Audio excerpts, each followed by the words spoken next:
नमस्कार बंधुरा आज আমরা চলে এসেছি চিলি চিকেনের রেসিপি নিয়ে।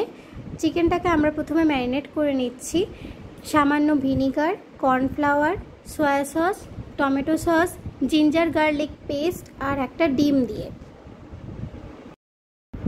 এবার আমরা ম্যারিনেট করে রাখা চিকেনটাকে সাদা তেলে হালকা ফ্রাই করে তুলে রাখবো।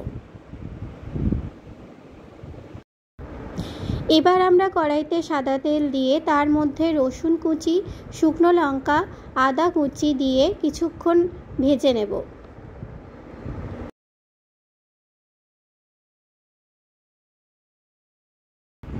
এবার আমরা পেঁয়াজ আর ক্যাপসিকামটা দিয়ে দিলাম, এগুলোকে কিছুক্ষণ ভাজা হবে।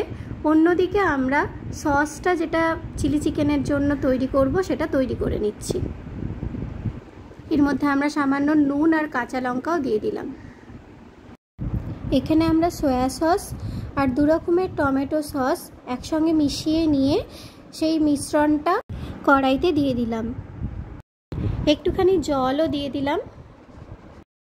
এবার সামান্য একটু নাড়াচাড়া করে নিয়ে কিছুটা লঙ্কার গুঁড়ো দেব যাতে ঝালটা আরেকটু বেশি হয়। গ্রেভিটা রেডি হয়ে গেছে। এবার আমরা চিকেনটা দিয়ে দিলাম। চিকেনটা দিয়ে গ্রেভিটার সঙ্গে ভালোভাবে আমরা মিক্স করে নিচ্ছি। এরপরে আমরা কয়েকটা কাঁচা লঙ্কা দিয়ে দিলাম।